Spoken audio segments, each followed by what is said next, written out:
Lascio la parola per qualche minuto a Don Francesco Maceri, preside della Facoltà Teologica di Cagliari, perché è stato tirato in ballo dall'intervento di Paolo proprio a proposito della formazione, quindi di questo corso che è stato avviato qualche mese fa.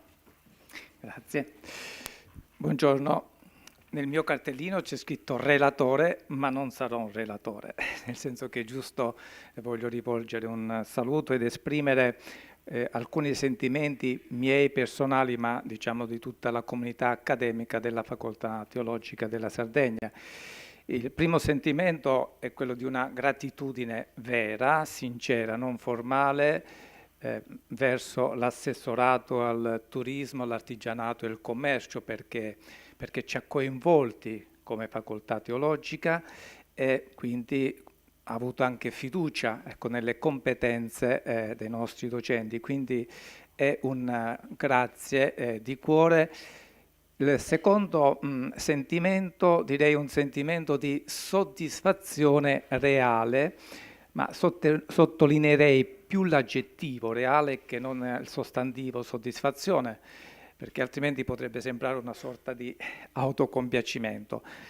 Reale perché siamo contenti al termine di questo corso, pur sapendo, diciamo, avendo consapevolezza di alcuni limiti, limiti che in parte ci hanno segnalato anche i corsisti, ecco, e vogliamo ringraziarli anche per questo apporto che hanno dato di osservazioni, direi che forse più che dirette a evidenziare dei limiti, erano delle osservazioni propositive, anche un po' per far emergere le potenzialità di quello che è stato fatto. E quindi è un segno anche che hanno partecipato con passione, con desiderio, e quindi voglio ringraziare loro per questo.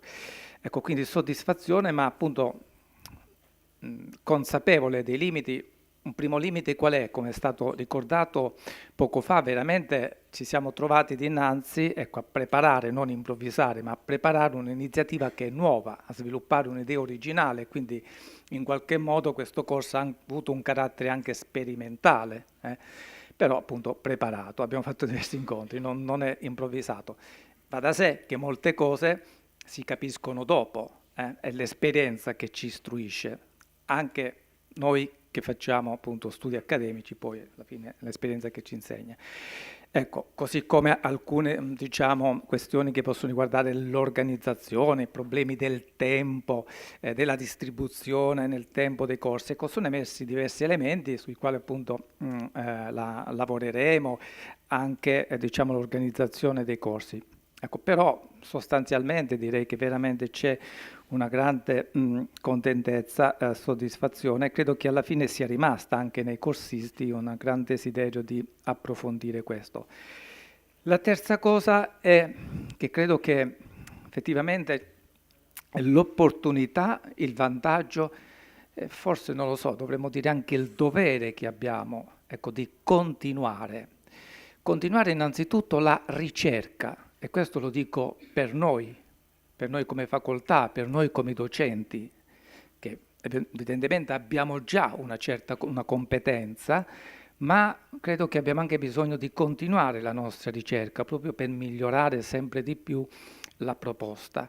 Ecco, quindi continuare con la ricerca, continuare con l'approfondimento. Di che cosa? Di tante cose, ma direi soprattutto la ricerca e l'approfondimento che riguarda il legame tra culto e cultura, che non è soltanto un legame etimologico, è un legame questo antico, è un legame molto stretto, è un legame che qui in Sardegna è testimoniato dappertutto.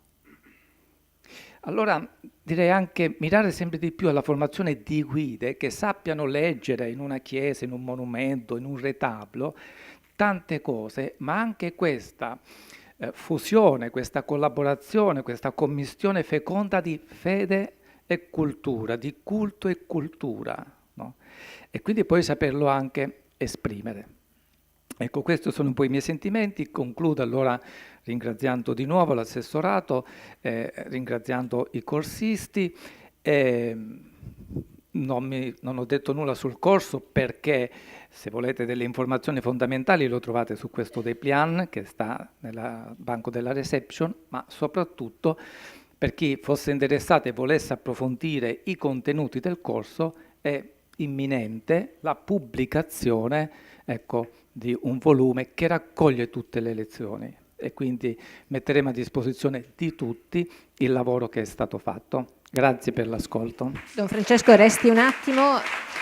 Grazie. C'è un piccolo video che credo si riferisca a questa esperienza. Chiedo se siamo pronti per partire e nel frattempo io le faccio una provocazione. Lei sa che un dono non è mai per se stessi ma è per la condivisione. Io vi prego, portate questa esperienza in continente. Portatelo nella facoltà teologica di Milano, del nord Italia, che non si sogna neanche questi percorsi, ma portateli poi sui tavoli di confronto con Roma. I monumenti sono, i nuraghi sono muti e le chiese rischiano di essere mute, quindi è un'occasione, è un'opportunità per un nuovo dialogo, ma per un nuovo percorso di apprendimento. Quindi le faccio la provocazione di rivederci a Milano. Posso dare una piccola, anch'io faccio non una provocazione, una proposta. È prevista la presenza di Monsignor Miglio questa sera. Ecco, allora io le direi di dire la stessa cosa a Monsignor Miglio, che è il gran cancelliere della facoltà, quindi il responsabile numero uno, ecco, perché diciamo poi noi abbiamo bisogno. Quindi allora l'assessore al vescovo ci lasceremo alcune provocazioni di questo percorso. Grazie. Il video è pronto?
Bene, grazie. Tourism Call to Action, 7 incontri formativi per la crescita turistica della destinazione Sardegna. Iscriviti su www.aeroportodiolbia.it.